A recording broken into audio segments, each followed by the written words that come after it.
Washington. Secretary of State Rex Tillerson was on the verge of resigning this past summer amid mounting policy disputes and clashes with the White House, according to senior administration officials who were aware of the situation at the time.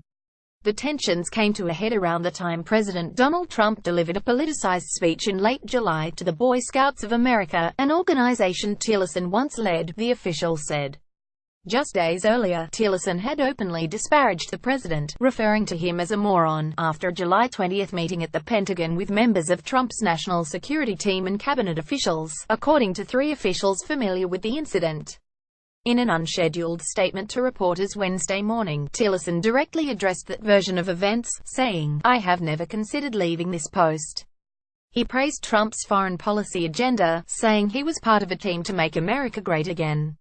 But he did not deny calling the president a moron, declining to address that remark directly and saying, "I'm not going to deal with petty stuff like that." In a briefing Wednesday afternoon, State Department spokesperson Heather Nauert said Tillerson did not use the word moron to describe the president.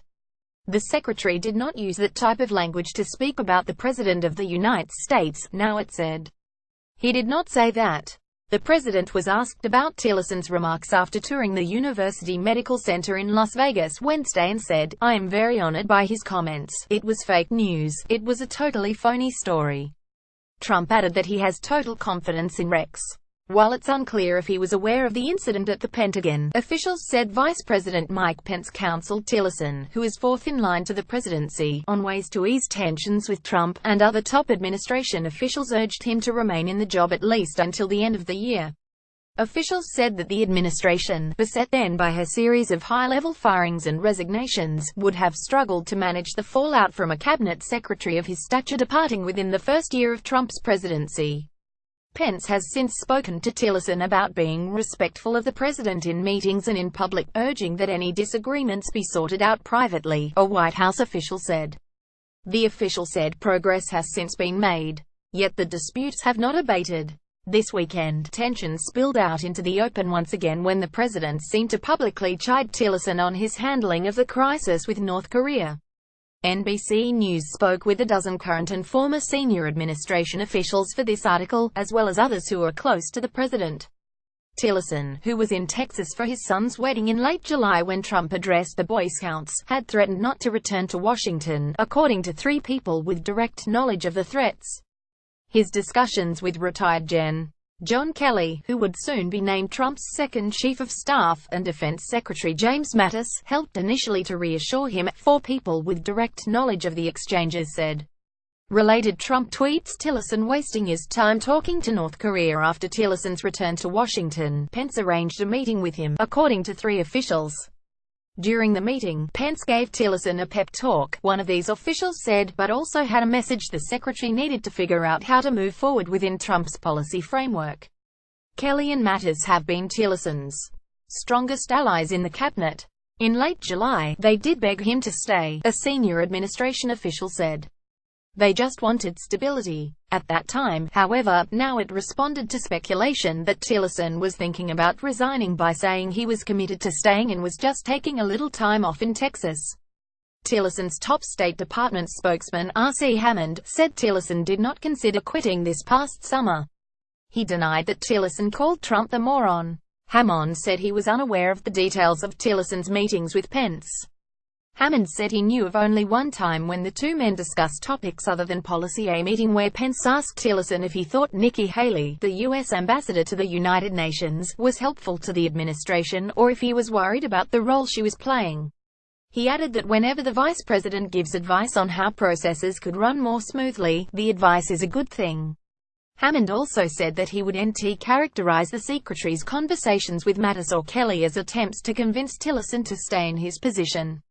In a statement Wednesday, the vice president's communications director, Jared Hagan, said any statements that Pence questioned Ambassador Nikki Haley's value to the administration are categorically false. He also said that, at no time did Pence and Tillerson ever discuss the prospect of the secretary's resignation. A Pentagon official close to Mattis denied any awareness of a specific conversation about Tillerson's future in the administration. But the official said the two men speak all the time and have a regular breakfast together. The White House declined to comment on the record for this story. Tillerson and Trump clashed over a series of key foreign policy issues over the summer, including Iran and Qatar. Trump chafed at Tillerson's attempts to push him, privately and publicly, toward decisions that were at odds with his policy positions, according to officials. Hammond said Tillerson has had no policy differences with Trump.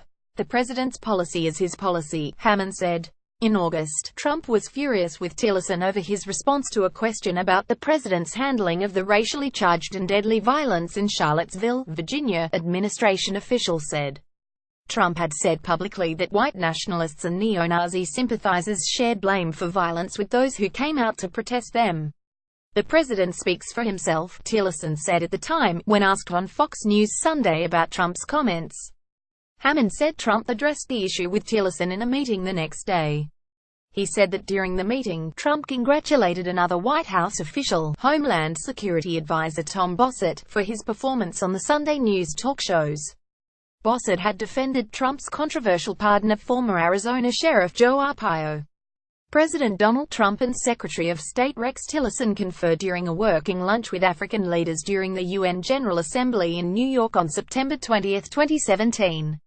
Kevin Lamarck Reuters, the president, according to Hammond, told Tillerson he was upset with his comments when he saw them the first time. But, Hammond said Trump told Tillerson, after watching the interview a second and third time, the president understood that Tillerson was trying to say Trump is the best person to convey what his values are. Still, the message was clear that Trump wanted Tillerson to defend him more, Hammond said. The frustrations run both ways. Tillerson stunned a handful of senior administration officials when he called the president a moron after a tense two-hour-long meeting in a secure room at the Pentagon called the tank, according to three officials who were present or briefed on the incident. The July 20 meeting came a day after a meeting in the White House Situation Room on Afghanistan policy where Trump rattled his national security advisors by suggesting he might fire the top U.S. commander of the war and comparing the decision-making process on troop levels to the renovation of a high-end New York restaurant, according to participants in the meeting. It is unclear whether Trump was told of Tillerson's outburst after the Pentagon meeting or to what extent the president was briefed on Tillerson's plan to resign earlier in the year. Tillerson also has complained about being publicly undermined by the president on the administration's foreign policy agenda, officials said. Those strains were on display this past weekend when Tillerson said, to the White House's surprise, that the U.S. is attempting diplomatic talks with North Korea. Trump quickly took the opposite position, writing on Twitter, "I told Rex Tillerson, our wonderful Secretary of State, that he is wasting his time trying to negotiate with Little Rocket Man, using his latest epithet for North Korean leader Kim Jong-un. Save your energy, Rex. Well, do what has to be done," Trump added in a second tweet.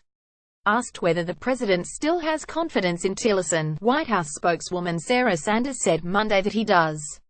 Trump has already seen an unusually high level of turnover in his administration, with the departures of his National Security Advisor, Deputy National Security Advisor, his Chief of Staff, Press Secretary, Communications Director, twice, his Chief Strategist, the Director of the Federal Bureau of Investigation and the acting head of the Justice Department. Last Friday Trump accepted the resignation of Tom Price, the Health and Human Services Secretary. One senior administration official described late July as a tough period of time for Tillerson. His frustrations appeared to mount in the preceding weeks. Trump publicly undermined Tillerson in June over a dispute between Qatar and other Persian Gulf states, including Saudi Arabia and the United Arab Emirates. Tillerson had called on the countries to ease their blockade of Qatar, yet just hours later Trump said the Saudi-led effort was necessary. Tillerson also pushed Trump to certify in July that Iran was complying with the 2015 nuclear deal.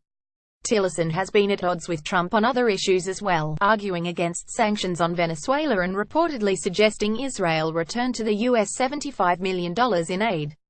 Tillerson also is seeking to use the implementation of arms deals Trump struck with Saudi Arabia and the UAE as leverage to prod the two countries to resolve the dispute with Qatar, according to U.S. and Arab officials.